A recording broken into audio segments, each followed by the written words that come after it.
You're up now.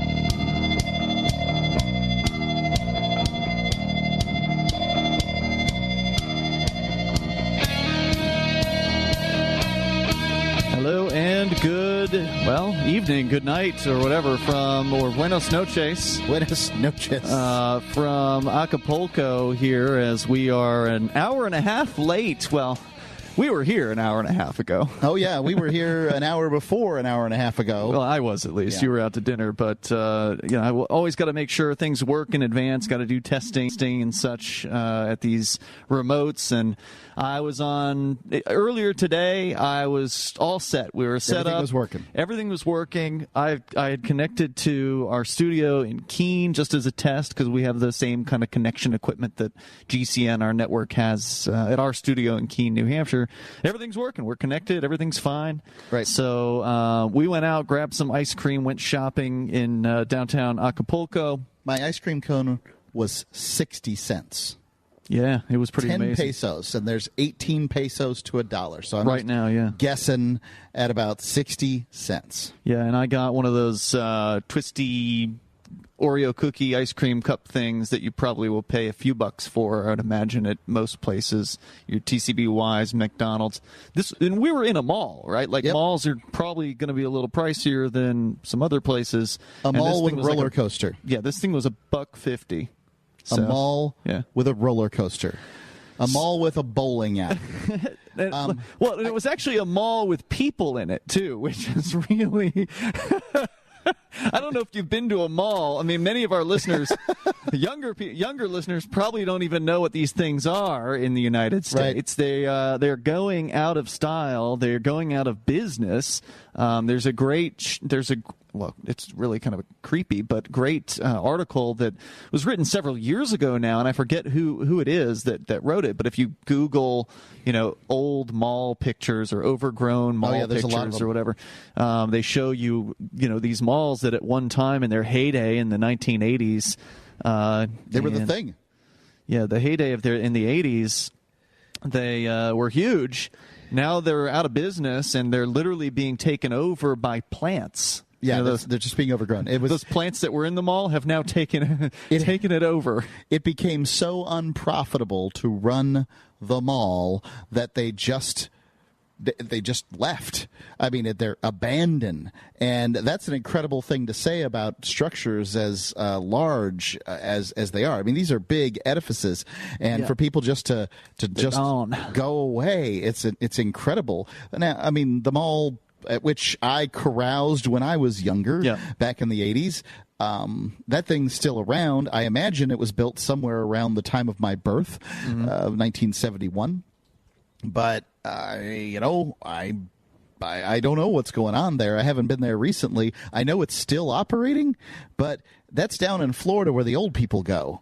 Yeah. So... they tend to frequent those locations a bit more than younger people. I don't know how much longer malls have in the United States. Well, like I said, many of them are out of business, and the rest of them are getting desperate. They're open up to clients they wouldn't have been opened up to before. So there are malls in the U.S. that are taking on colleges. Like, come on in. We got plenty of room. You need classroom space? We got it. We got the whole West Wing. It's wide available. You'll be right next to KB Toys went out of business. You'll be right Sears Camelot Music gone. Chess King gone. So where were we? I don't remember what it was called, the mall that we were at today, but right in essentially. This is like an older part of Acapulco that we're in right now. I think you were in the gold area. We were in the gold area there. Golden? We're in Old Town now. Old Town? Okay. It wasn't that far away from where we are, but big city. Anyway, it was interesting seeing people actually in the mall. Like, it was busy. Now, it wasn't as busy as it could have been because you mentioned the roller coaster. This was inside like a fairly large arcade kind of, a badass Chuck E. Cheese, basically. Like, they didn't have the characters or anything. I didn't see any pizza being. Well, they did have some probably tables had a and chairs. Bar. We didn't go up to it. They had bowling in there. Yep. They had gigantic video games. So, like, what you would expect to see at one of these newer video game places in the United States with the big, humongous screens where you're probably going to pay. Actually, we didn't look at the prices of the games. We just kind of were oohing and ahhing at there were games. It's not like we were going to play them. I mean, I could be convinced to go back there with Jack. And they had check it out. They had Flappy Bird, the arcade game. I couldn't believe it. Right, it's one button. Yeah, like the game that you will lose over and over again on your phone. That was a sensation. You may remember this. Younger users, I'm sure younger listeners surely all remember Flappy Bird. Older listeners don't. Very likely, unless you got into the Flappy Bird thing. It was a craze on smartphones a few years ago. Maybe you can still get it, 4 years ago. Yeah, but the story behind it was the guy who made it. I forget, wasn't it that he didn't expect it to go big, didn't want the publicity? He ended up pulling it down, I think, off the internet. Yeah, if you pull up the Flappy Bird story, I'm sure there's probably a Wikipedia article about it. He didn't know, he didn't realize it was going to become a sensation. It was just too much stupid game. Yeah, it was just a stupid game, and he just put it out there just to program something. And basically, in the game, you press one button, the bird you're controlling moves forward constantly, so you don't get to control anything but how often the bird flaps its wings. And the more you press the button, the higher up the bird goes. So it's just moving forward at a constant rate. You can't slow his motion forward down. He's usually going through a cavern or a series of blockades of some sort. So it's got the pipes from Mario. Yeah. The pipes from Mario are coming out of the top and bottom of the screen, and I doubt he paid Nintendo for the artwork there, but that's what they look like. That's what they look like. And so if you hit the pipe on either side, you're dead. That's it. One hit, you're done. Right. And now I don't know how many lives the arcade game gives you, but this is one of the things I would be curious to go and find out. What does it cost to play the Flappy Bird arcade game? Because it's humongous. This isn't like a little. This isn't like an arcade cabinet you're used to seeing from the 80s Pac-Man, or 90s, right? This is a huge screen, and it's vertical, so it's got that kind of. A 45-inch TV turned on its side. Yeah, it's got the cell phone vertical ratio to it. Yep. And I think it might have been competitive. I think there might have been two screens there were two next to one another, so I don't know how they worked that out together. Maybe the character that can go longest or there was a or giant version of Space Invaders called Space Invaders Frenzy, which had sort of two cannons on it, and you were sort of aiming like you would in Missile Command. Yeah. It was... that looked really cool. Yeah. And it also looked like it had some kind of a two-player aspect because there were two screens. And the interesting thing about that was the Space Invaders game was using LEDs. Right, so normally when you play a video game, you're seeing just a CRT screen, just looks like a computer monitor style thing. This was LED lights that made up the screen, so it kind of had this old look to it. Yeah, very pixelated. Wow, yeah, very pixelated. It was humongous. I would say it was even bigger than the Flappy Bird screens. Oh, much bigger.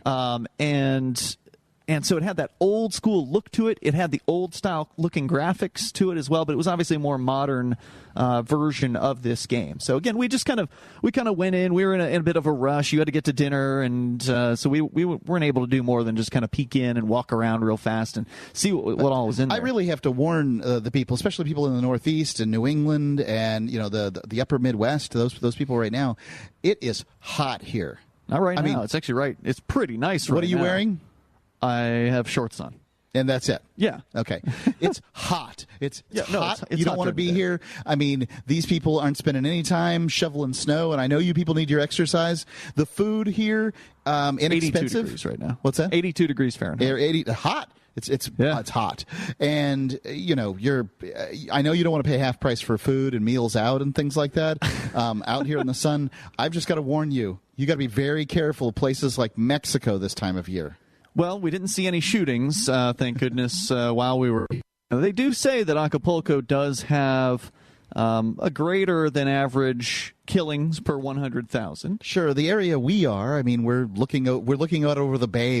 I'm looking at John Wayne's house right now. Yeah. Now, John Wayne, there's some junky houses right down the road here. I mean, this isn't the nicest area of town. We're in a nice house. But there's overlooking a nice area. There is a wall, and there's barbed wire behind this house, by the way. It's a good idea to keep, just so you know. Keep the riffraff out, no doubt. There's definitely, riffraff. It's a big city, and big city has... I don't recommend going jogging at night here, Ian. But, big cities are what they are. They have some riffraff. I don't... Look, it's safe enough that I would let you go out and wander around by yourself. Thanks, man. I appreciate that. So we're here in Acapulco. We should be able to take your calls. We're kind of still working out some of the tech. Bitcoin.com is delighted to announce their latest partnership with the gift card specialists at eGifter. With many of the world's leading brands on their roster, it is now easier than ever to get the gift cards of your favorite brands with Bitcoin Cash. To get started, just follow these simple steps. Visit giftcards.bitcoin.com, pick the gift card you want, follow the instructions on your screen, and make your payment using your Bitcoin Cash wallet. Sit tight and your gift card will be delivered to you as soon as it's ready. That's giftcards.bitcoin.com.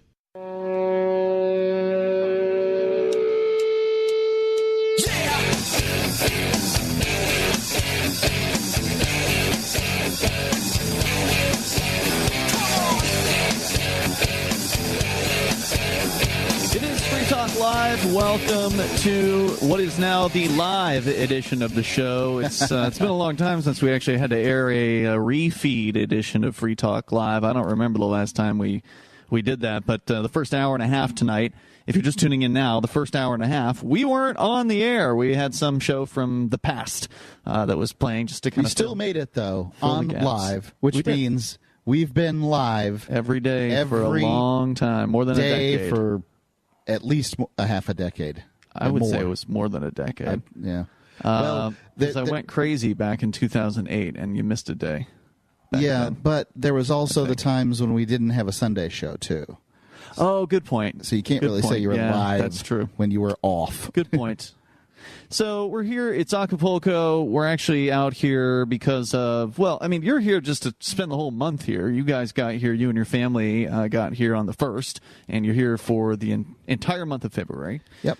Staying in a very, very nice house, which is approximately 2 stories, 6 bedrooms, 5 bathrooms. Right. And before anybody thinks I'm rich, this was $1,000. Well, a little more than that. No, I thought it was like $1,200. $1,200. But that doesn't include like if you want to have a maid or anything like that. Sure. Right? Yeah, you have to clean your. Yeah. It doesn't come with a maid. Right. It's a house, not a hotel room. And you got to pay your own power bill. That's not included. That's true. You will have to pay the power bill, but we'll see how that comes down. But the power bill will probably be sucked up by the security deposit, which was another $200. Okay, so this could be, I would say, if you were to get this in the United States, excluding somewhere like San Francisco, you're probably $5,000 for a place like this for a month. There's no place like this in the United States, in that you will not be hanging off of the cliffs with cliff divers, breaching whales, and cruise ships. I don't think. All right, so we're going to do you're going to have to bear with us here because it was just a scramble essentially to try to get everything working, and I'm not going to get into all the details as to why it didn't work, but we're going to try out going to the phones here. So our toll-free number is 855-450-FREE. That's 855-450-3733. Technically, this should work, and also we can take Discord calls. I wasn't sure if we would be able to do that, but we should be able to take your Discord calls. So if you want to try us out on Discord, go to discord.lrn.fm, and you can join one of the call-in line rooms there, and you should sound pretty great if you do that. But let's go to the phones, regular old phone lines here. I'm actually having to remote into our Keene studios, which then are connecting to our network in order to even take these phone calls. So we are just doing the most roundabout version of this, so it might be a little bit funky. Dave, are you with us in New Hampshire? Yes. Yes, I can hear you. I don't know if it's okay, but I can hear you. Go ahead. Okay. Have you guys already covered this cryptocurrency bill about the state accepting cryptocurrencies in New Hampshire? Yeah, you're talking about the bill where if this passes, it would essentially authorize the New Hampshire Treasury or whoever they are, whatever bureaucracy handles money issues like that, that would not just authorize them, but they would be required to come up with some sort of a plan, and that plan would involve how they could accept Bitcoin. Specifically Bitcoin, I don't think they're going to be accepting other cryptos, although if they end up using a company known as BitPay, they probably will by default be accepting Bitcoin Cash as well, because BitPay allows both. And ultimately, the state's not going to be accepting the cryptocurrencies themselves. They'll just be, if this bill passes, they'll be allowing people to pay taxes like state level, some kind of tax. I'm not sure what, or at the very least they would be authorized to accept it. I'm not real clear on if the bill forces the state to accept Bitcoin or just makes them have a plan to accept Bitcoin and then allows them to accept it. I'm not crystal clear on the wording of how the bill works. Even though I've read the bill, I'm still not, and sat there for the hearings, I'm still not clear on exactly what taxes you'd be able to pay with this.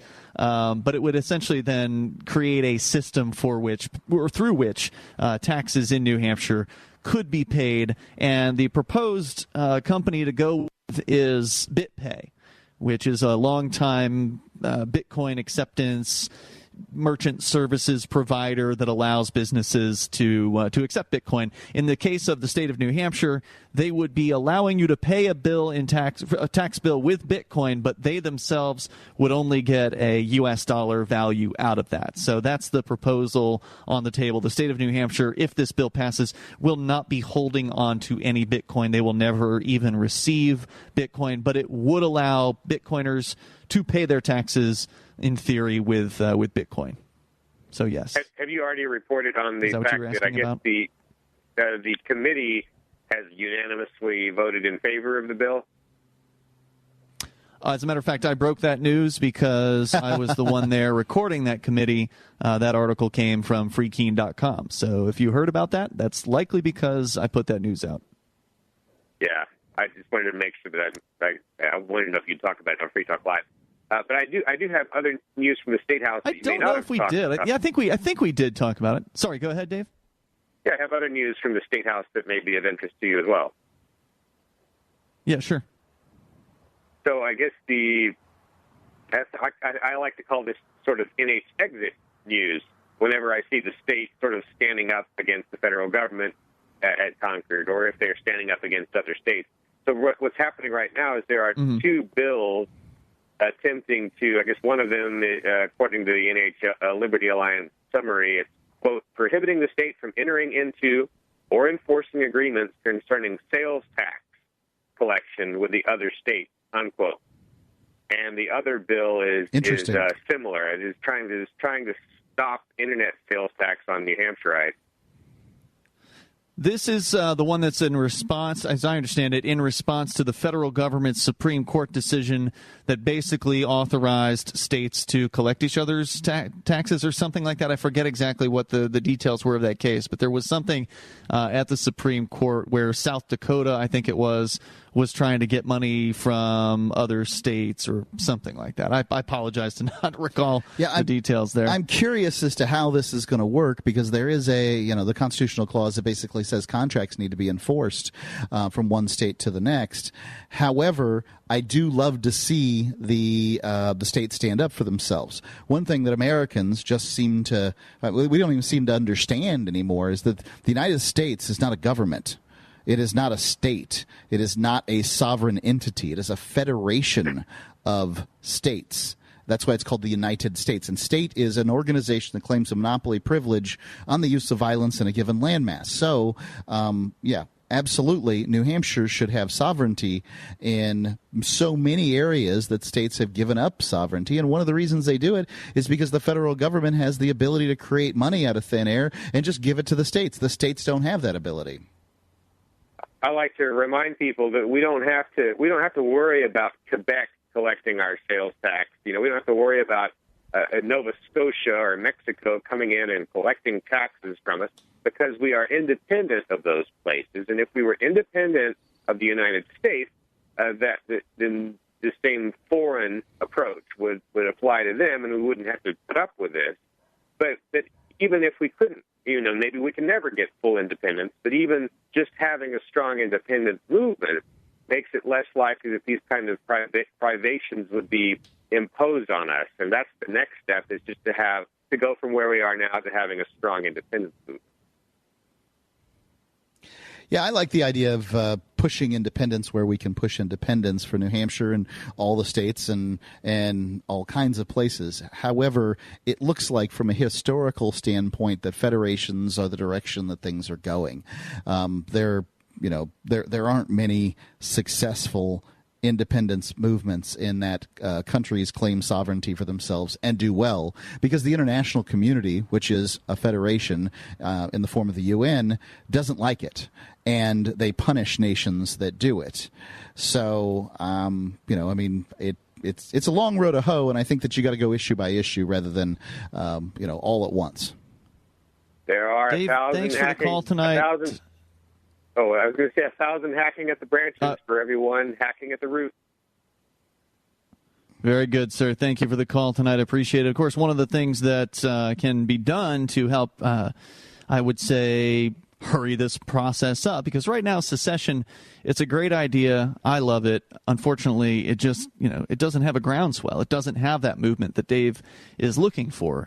It doesn't really have it anywhere. I mean, there was that Texas kind of groundswell that happened in 2012 when Obama got reelected, and they asked the federal government via that poll where they had like 100,000 signatures online. Barack Obama threatened to kill them. Right, and basically they got enough signatures to where the White House had promised they would answer anything with 100,000 signatures or whatever. They got their 100,000, and the White House official response was, this was settled with the Civil War. Right. The United States government, the Union, as it were, said that it would go and kill people like it did in the Civil War, apparently. I mean, I don't know what else to describe this as other than a death threat. We got more coming up here. This is Free Talk Live, a full hour to go. Ron Paul, Judge Napolitano, Larkin Rose, the biggest names in the liberty movement, will be at the largest gathering of freethinkers, voluntarists, libertarians, and ANCAPs in Acapulco, Mexico from February 14th to 19th, 2019 at Acapulco. You'll love the lineup of speakers discussing entrepreneurship, investments, and personal relationships for 4 days among the sun and beaches of a world-class resort. Go to anarchapulco.com and use code FTL to register and receive 15% off. anarchapulco.com, code FTL.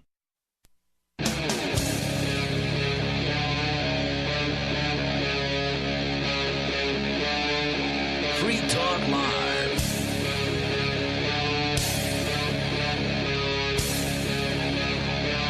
It is Free Talk Live. Dial in toll free, and you can take control of the airwaves here. Our number is 855-450-FREE. That's 855-450-3733.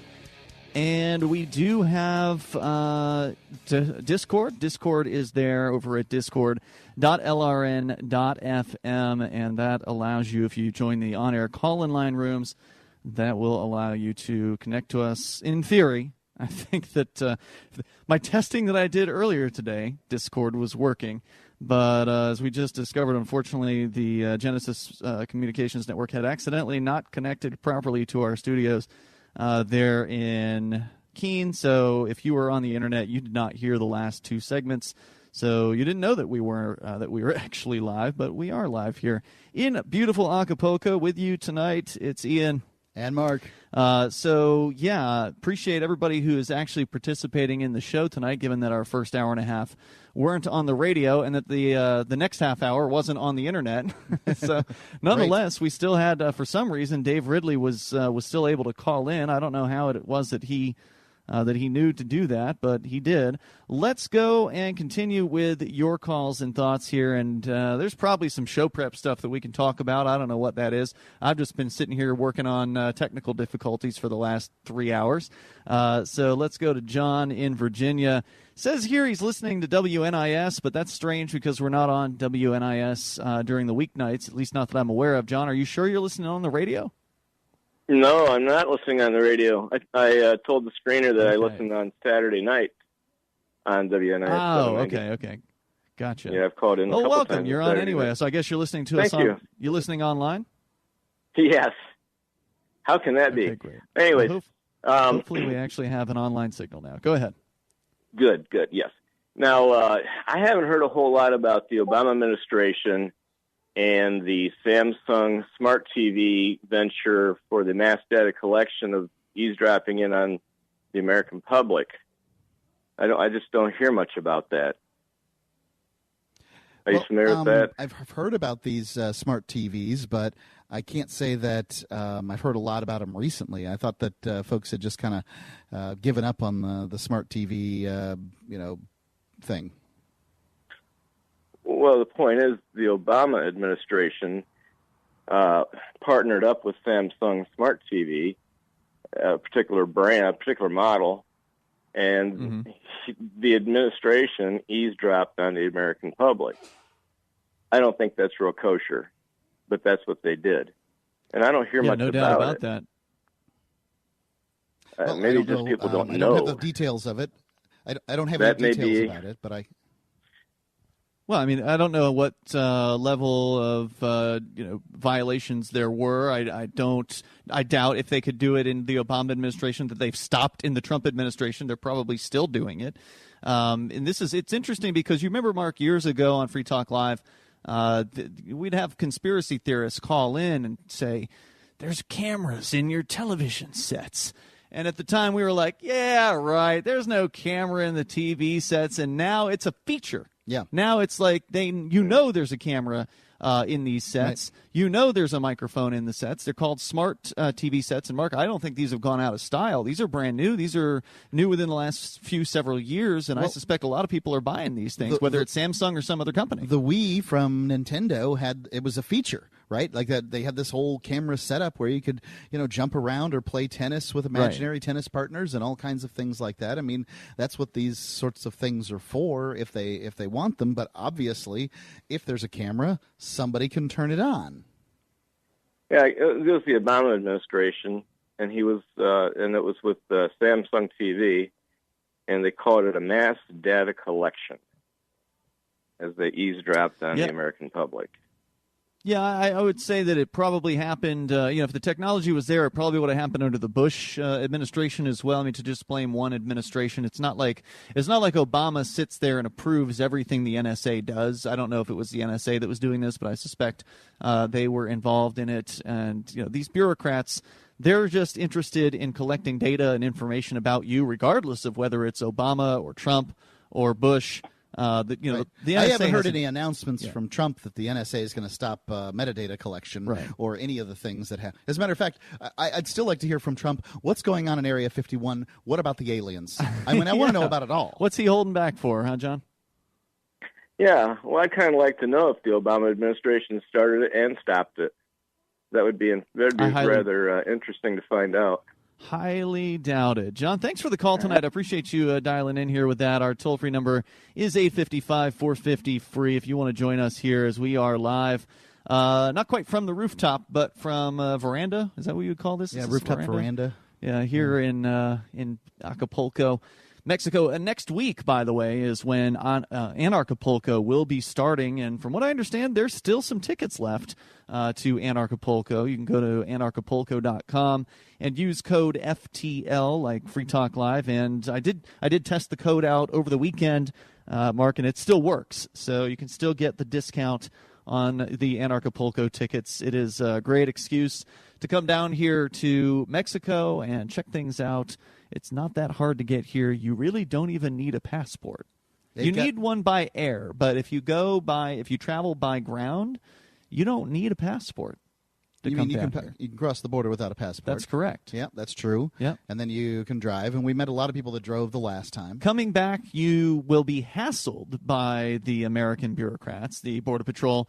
But ultimately, as long as you can answer their questions and show that you're a so-called U.S. citizen, you don't need to have a passport. So a lot of people might say, I don't have a passport, I can't go. Actually, you could. Of course, that does require a fairly lengthy drive down to Acapulco, which is in sort of the southwestern area of Mexico. And not everybody's going to want to make a 20-hour drive through Mexico to come down here. Now, every time I've driven in Mexico, it's been completely sort of safe and that sort of thing. Obviously, there's... Have you driven the whole length of Mexico? I have driven from Acapulco to Mexico City, and I have driven over the northern portion of Mexico from I think it was Southern California all the way, through part of ducking out of Arizona and that sort of area. So we spent quite a bit of time. The traveling for me this was my third time. This is going to be your fourth in Acapulco, if I'm not mistaken. That sounds right. Because you've been one more time than I have. This is my third time coming down here, and I actually had the pleasure of not flying through Mexico City. So normally you're connecting through Mexico City to go to Acapulco, which is a much, much smaller airport. So, of course, Mexico City has way more flights coming into it. And this year, I actually did not have to go through Mexico City. I went straight from Houston, so Boston to Houston, and then Houston down to Acapulco. So normally it's like normally there's another stop in there, right? Normally it's Boston to another American airport, Mexico City to Acapulco. Right. This time I cut that out and was able to find one flight. There was only like one flight that I could take. It left at 7 in the morning in Boston, so I had to get there at 5 a.m. It was a pretty brutal, flying schedule, but shorter overall, and much shorter because when you get to Acapulco, again, you're probably the only plane coming in at that moment. It's a small airport, so when you get to customs, it's like a breeze. It took me longer to fill out the customs form that you have to fill out, and that's not a long form. It's a fairly, it's like less than half a page, like maybe a third of a width of a page form, and you fill out where you're coming from and all that. Filling out the form took me longer than standing in the line to actually hand it to the bureaucrat. So very, very short. Whereas last year when I came through Mexico City, it was at least an hour in a lengthy serpentine line just waiting to, and that's before you get to the actual search your baggage kind of thing. So first there's the fill out the form, get your stamp. Then you go through the baggage, search thing. So very different, very short experience by comparison here. Yep, largely my experiences, since I've been here, have been pretty good. Obviously, there's the pallor that has fallen over the event with the murder of the people. One of the people that was putting together the competing event, Acapulco. Yeah, and I think a lot of people from Acapulco were going to go to Acapulco, and this is scared them and whatever. I obviously they're going to have security at the event, so yeah. We still don't know what all the details are with this murder, the alleged murder that happened. Different stories keep coming out. There's more coming up here. This is Free Talk Live, 855-450 free if you want to join us here live from Acapulco, Mexico. Do you operate a retail business and are looking for a solution for point-of-sale cryptocurrency acceptance? It's never been easier thanks to AnyPay.Global. There's no paperwork or approval process to open an account. If you already have a tablet at your cash register, you're almost done. Just sign up at AnyPay.Global. Drop your personal crypto wallet addresses in our setup page, and then load our app. That's it. You're accepting cryptocurrency like Bitcoin and Dash at your store. Get started now at AnyPay.Global. That's AnyPay.Global.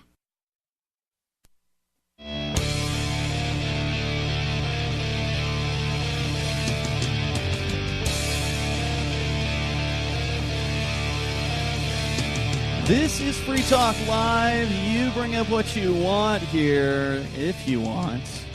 Otherwise, we'll talk about whatever it is we want to, and I don't know what that's going to be. We've just been sort of rambling about Acapulco, taking phone calls. Surprisingly, amazingly, people actually figured out that we were live tonight after some difficulties, quite a few difficulties. But thankfully, was able to work it out with the great board operators there at the Genesis Communications Network. And, mistakes get made. The pressure's always on when you're doing live broadcasts from halfway across the world. It makes things a little bit more complicated, even though our setup here is probably simpler than it's ever been. Mark, you remember back in the days when we actually did live remotes from camping festivals and such, where I'd have to haul in this big old, like a tiny little rack, basically. But I say big because the rack itself, you could probably fit all the equipment we currently have into just that one thing. Right. Then we had a mixing board on top of that, all the microphones and everything. So like the size of our equipment that we need to do remote broadcasts has probably gone down by more than half over the years. Easily half. I'm thinking like a quarter.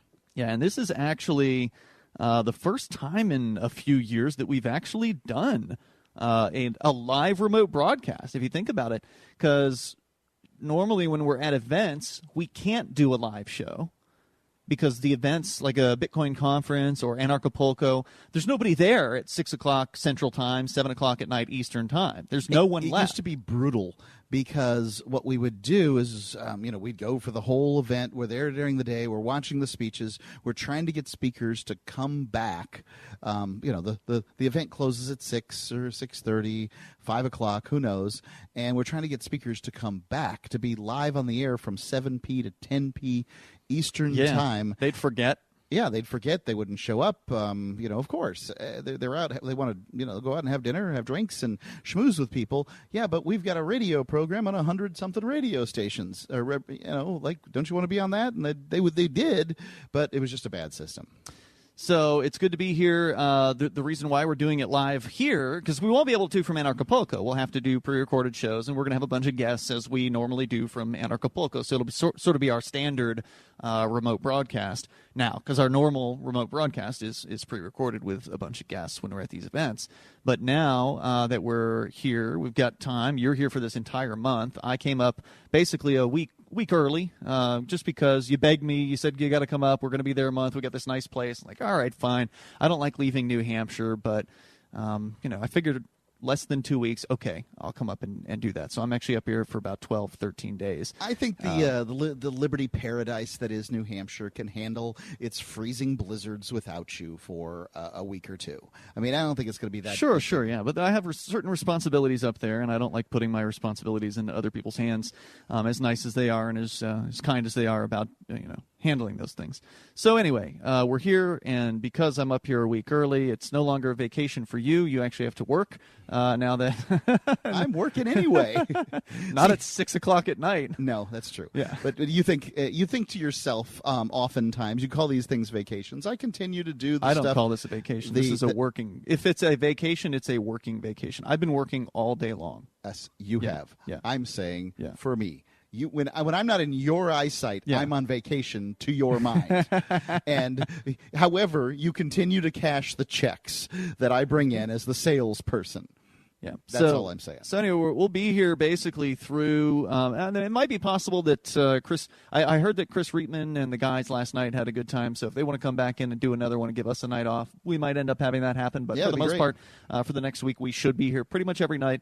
And from what I can understand, looks like the regular phone lines are working. Toll free number is 855-450-FREE, and we do have the Discord on-air call-in line rooms over at Discord.lrn.fm. So if you want to try that out, feel free to be our guinea pig there, and we will get you on the air that way. And then you should sound great. Everything should sound okay. That was just nice. I'm glad we have this ability to take phone calls again when we're live on remote. So, Mark, there was something in the news that you wanted to discuss. Let's get into a little bit of what's going on. Yeah, I'm not exactly plugged in, being out of the country and having been on vacation. On vacation, yeah. Right, on vacation. Although I am working.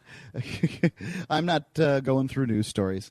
I'm seeing this Ocasio-Cortez lady who I alternately like and dislike at different times. In some ways, I like the newness that she brings to the political process. I like that she isn't ready to take no for an answer. I like that she's ready to stir things up. I like all that about her. However, she appears to be, default to social welfare programs, big she's government. A socialist. Yeah, right? You can use the term socialist. I mean, doesn't she use that term? Isn't she a member of the Socialist Party or something like that? I don't know what she is. She's a member of the Democratic Party because that's what she ran under. Well, you can be a member of the Democratic Party, but also be a member of the Democratic Socialists, Socialist Workers of America. There's different socialist parties out there. Being a party of one major party doesn't preclude you from also being a part of another party. Agreed. Yeah. So I don't know whether that's the case, but on the internet these days, there's been a few people out there that are trying to define socialism very rigidly as state ownership of the means of production or community ownership of the means of production. Mm-hmm. She isn't advocating for that necessarily. She's advocating for welfare. Yeah, big government, social welfare programs, that kind of thing. What's funny here is the people that support her so thoroughly wanted to go after Rand Paul for going to see a doctor in Canada at a privately funded clinic. In their ignorance, and I understand it, right? Like, how many privately funded hospitals are there in Canada? But in their ignorance, they go after... There are, apparently. Right, they go after this doctor. Yeah. Who has recently been attacked by one of their stinking Democratic Party members. Physically attacked? Physically attacked, had his ribs broken. Oh, my God. Wait. His lunatic neighbor. The doctor was, or Rand Paul? Rand Paul is a doctor. Oh, right, okay. The good doctor was attacked by that was a couple years ago now, right? Yeah, well, I mean, he's still dealing with the side effects. He's going to a hospital to deal with this stuff in Canada, where the best guy in the world, or among them, is there in a private clinic, and somehow he's bad and wrong for this. Oh, those hypocritical Republicans, they don't like socialized medicine until they have to use it, and blah blah blah blah. Completely ignoring that Canadians are still coming down to the United States for life-saving operations because, well, Canada can't give it to them. Ocasio-Cortez slammed. This is from FoxNews.com. Hey, you may or may not like the source. It's just true. Ocasio-Cortez slammed for hypocrisy after her campaign is fined for not providing workers' compensation coverage. And I recall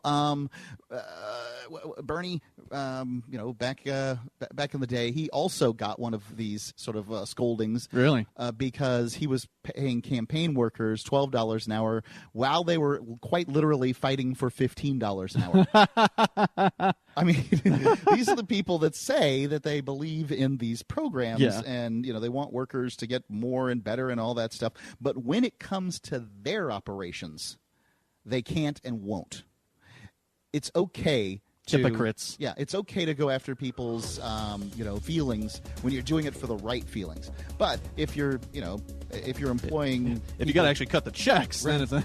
If you're employing people for nothing because they want to do the job like radio does, internships and things like that, well, that makes you bad and wrong. All right, we got more coming up here. Still a half hour remains in this episode, which means we got time for you. 855-450 free if you want to join us here in Acapulco. On the phones, 855-450-3733. It is Free Talk.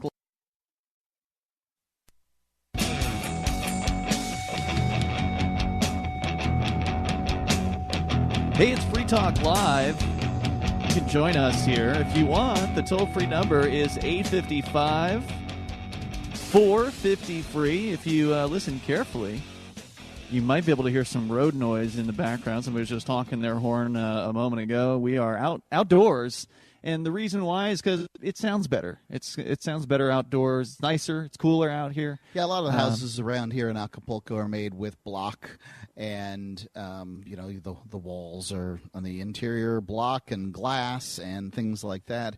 If we were sitting in the living room, you'd be echoey, and it's 82 blistering degrees out here. You and I are sitting around in shorts and enjoying being out in the weather. We've got a little roof over us, but it doesn't rain here.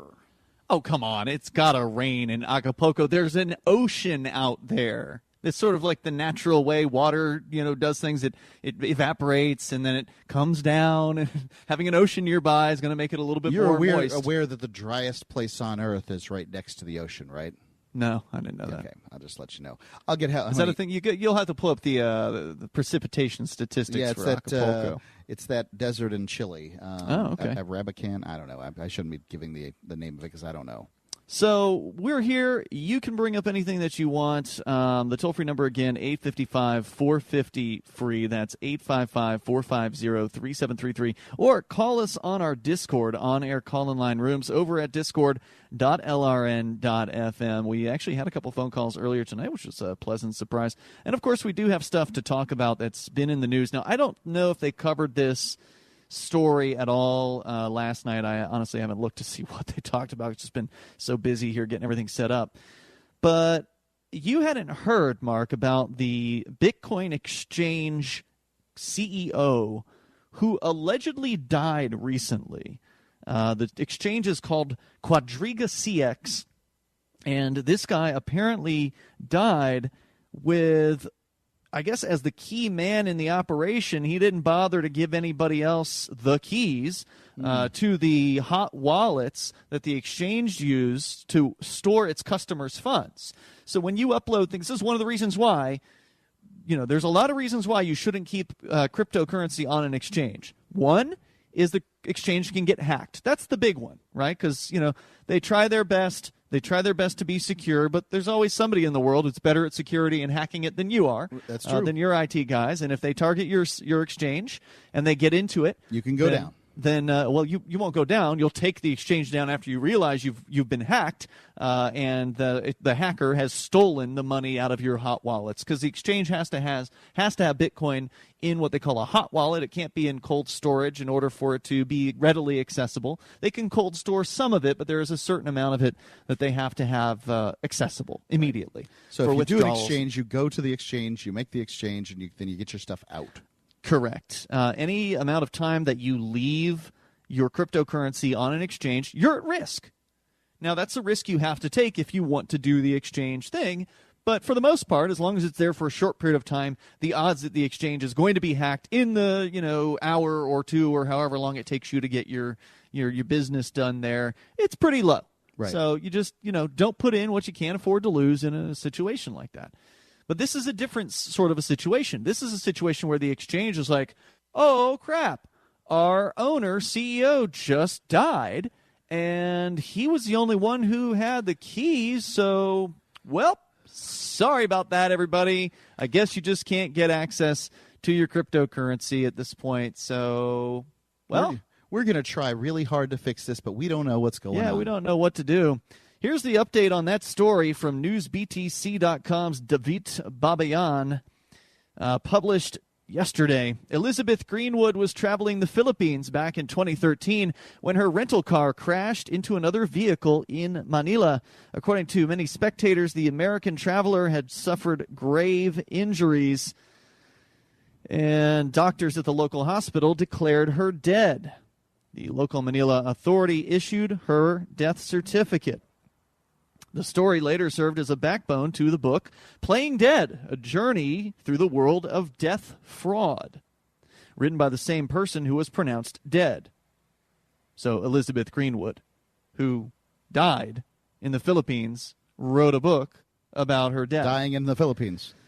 So in reality, the author was investigating the Philippines' fake death mafia.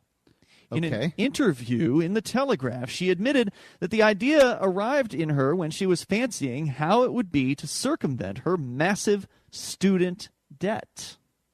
Greenwood's research found that people wanting to run away from debts or personal responsibilities have gone to the lengths of faking their deaths. In fact, there's a whole industry readied with death kits.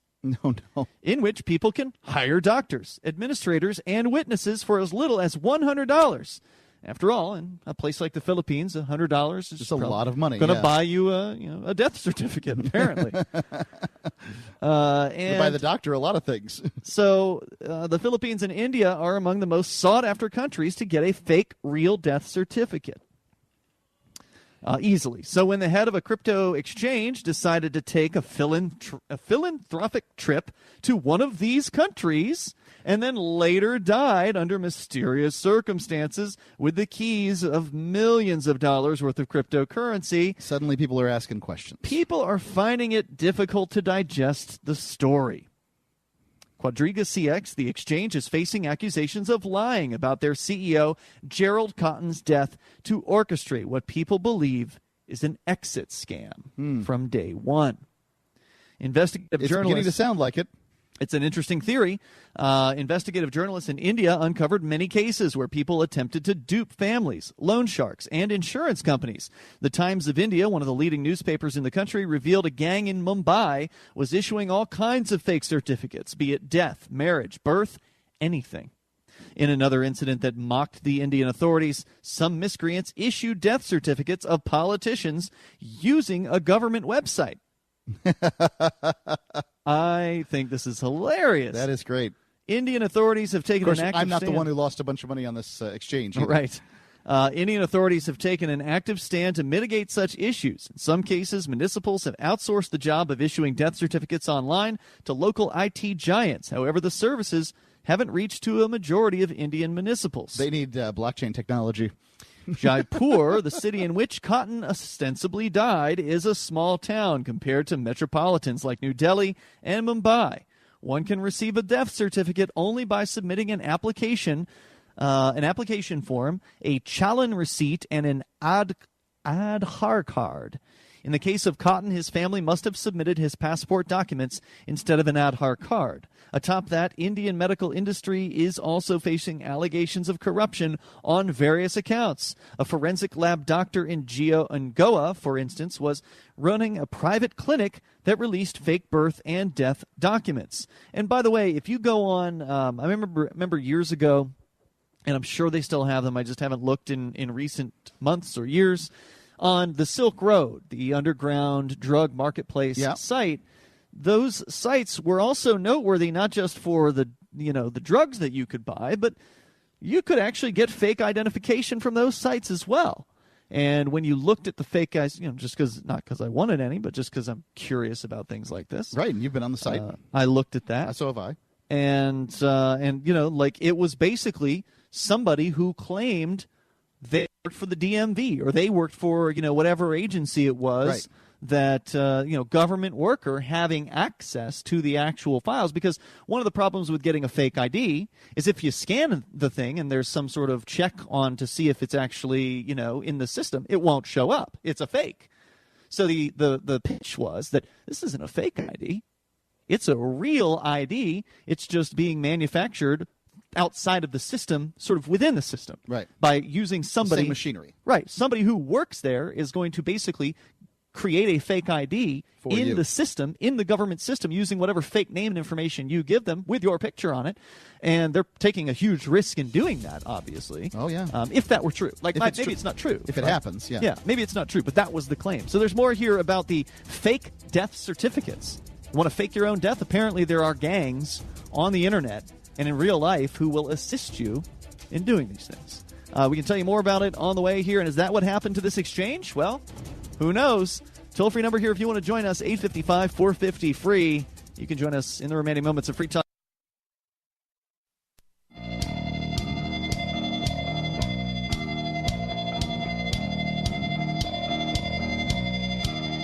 It is Free Talk Live. We're here in Acapulco, Mexico. And you can take control of the airwaves here. Our number is 855-450-FREE. That's 855-450-3733. And yes, we can take your calls. And we should be able to take them on Discord if you want to join us there over at discord.lrn.fm. Mark, we've got some sponsors, some important folks to talk about here because we've been dropping the ball all night. We're in Acapulco and Acapulco at some point during this month from the 14th to the 17th. Next week. Yep.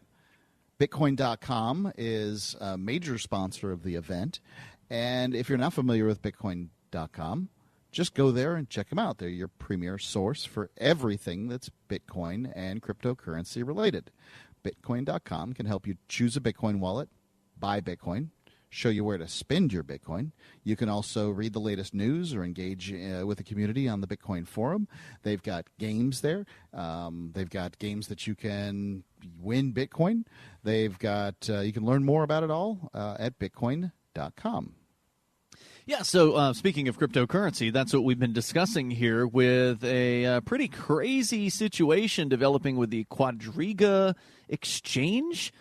This is one that I feel like I might have heard the name somewhere of this thing, but I've never actually used it myself. Folks are saying they believe that the person who is in charge of this particular exchange may have faked his own death.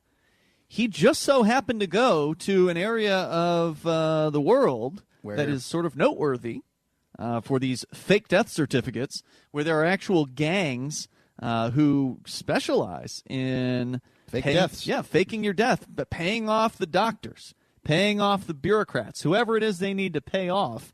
And you give them the money, and then they give it to whoever they need to give it to or whatever, and give you back a certificate, or your family members or whoever it is you would have, because you can't – I mean, presumably you would also want your family members to believe it, right? You would want everybody to buy that you were dead. You don't want a single person – if you're going to fake your death, you don't want to tell somebody about it. Not a lot. You don't want a lot of threads hanging loose. What's the old saying? 3 people can keep a secret if 2 of them are dead? That's right. Loose lips, yeah, sink ships. In this case, you're faking your own death, so the other people will be alive, and you don't want to kill your family members, so better they just not know. Better they just not have the opportunity to slip up and tell somebody, oh, yeah, he's still over there in the Philippines. I feel with the right romantic partner that you might be able to, take them along. If you were both maybe faking your deaths together, but then again, that would probably be a little more complicated, right? Because then it's like, oh, you both didn't have a heart attack at the same time. Then you would have had to have gotten into a car wreck, or it would have to be a more of a, I don't know, kind of a situation you could point to. There'd probably have to be more of a,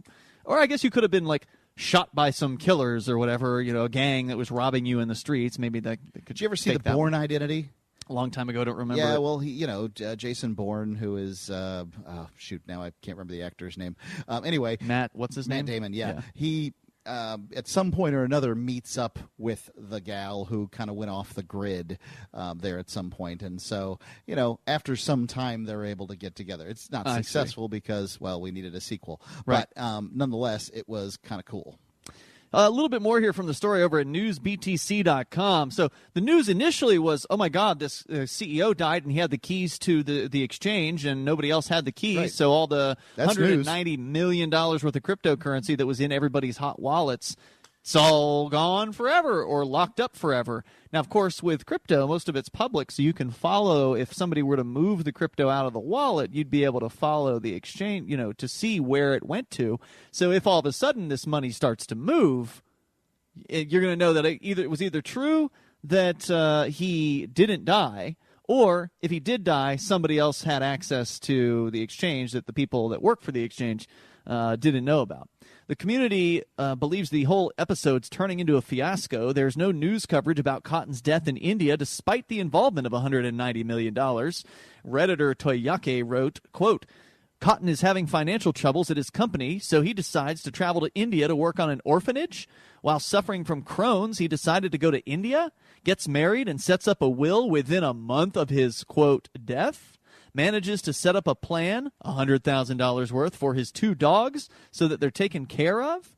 Doesn't think to make sure the nearly $200 million in his exchange that his exchange watches is also taken care of. Jesse Powell, the CEO of Kraken Exchange, also wrote, quote, we have thousands of wallet addresses known to belong to Quadriga Coin EX and are investigating the bizarre and frankly unbelievable story of the founder's death and lost keys. I'm not sure why Kraken has thousands of wallet addresses that belong to Quadriga's exchange. I don't know what that means. But anyway, Quadriga CX, meanwhile, has reached court for bankruptcy protection. The Canadian exchange confirmed that it was working on resolving the liquidity issues against the mounting crypto withdrawal requests. Quote, for the past weeks, we have worked extensively to address our liquidity issues, which include attempting to locate and secure our very significant cryptocurrency reserves held in cold wallets, read their homepage. So they are just up S Creek without a paddle is what it sounds like. Yeah, it sounds like there's this whole story is beginning to unravel. And we saw this with Mt. Gox some time ago. And, like Bitcoin itself is still delivering what it said it was going to deliver from the first days in 2009. However, the internet, the interface between us and Bitcoin, now and then these organizations, these websites, they can have some problems.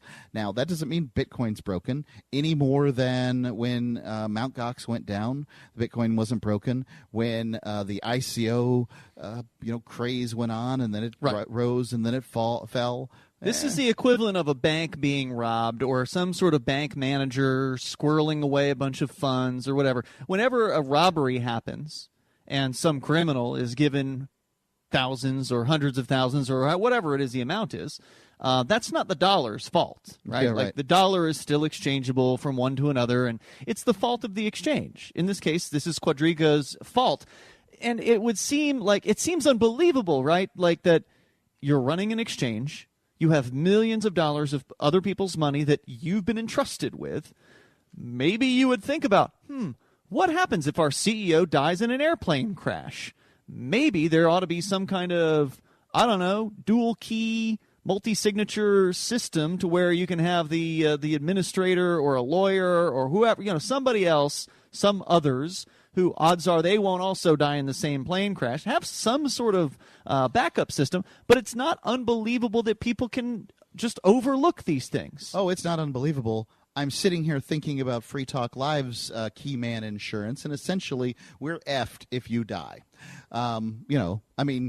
We can find another sales guy at some point or another in the future. That's not true. I mean, Michael Hampton is certainly capable of any technical sides of things. He administers the website already, and so, yeah, I mean, it's not So we're true. fine if you get bumped off here? It'll be a bumpy road. Here in Mexico? No, it'll be a bumpy road. But, Okay. you could probably get through it. I could probably get through it Not if you you. get bumped off. No, you would need some help. Okay. But I have the help. The help exists. Yeah, sure. Okay, well, I'll start putting the plan together. What, are you expecting something to happen here? Something bad to happen to you while we're in Mexico. I don't know why. I mean, are you buying into this mythology that it's so dangerous here? No. Okay. I'm just saying if I wanted Well, because to bump you were sounding concerned about the whole murder situation when I had you on the phone. You sounded worried about it, and people will talk to me about it. I'm like, yeah, whatever. You can't really do anything about it. There's no point in worrying about it. No, I talked to Acapulco, Yeah. and they said that they're going to have additional security. Okay. There's at the hotel. You've been there. There's Yeah. There's one particular choke point that essentially, if you want to, control the whole conference area, you need to control this choke point. And from a strategic standpoint, they're just going to have somebody there looking for the people that they think are the bad guys or whatever, and I mean, it's not going to do anything. It's just going to be security theater unless they're going to be patting people down. It's and that's security not... theater with Mossbergs, all right? This isn't a bunch of TSA agents going through people, throwing away people's water and making them take their shoes off. Sure, I get what you're saying, but ultimately, if somebody wants to sneak something in, if they're not getting patted down, they're going to get in, and you're not going to want to have pat downs at an anarchy event. But so, Ian, there are some particular people who are look, you're going to be at suspects. risk, okay? Whether or not There are suspects. maybe so, but the alleged suspect had apparently six gunmen go into the house. So you're going to find them too? No, the 6 gunmen. Yeah. Are you going to get them to go into a convention past the guys with the Mossbergs? I mean, Yeah, how if they're much concealed carrying. How much money are you willing as a gunman? I see what you're saying, because they're not going to make it out alive. To die in a hail of slugs. Yeah, that's a good point. Look, even if there weren't security agents there, Mark, there's really no reason to worry about it because no amount of worrying about it is ultimately going to change, what's going to happen. Sure, but you can take precautions. Precautions are good. And it sounds like you're saying they're taking some precautions. Yes, they are. We don't know what those are. We don't know what those are, and they probably won't all be released publicly, whatever they are. So, anyway, not something to worry about. See you tomorrow night. Online in the meantime, freetalklive.com.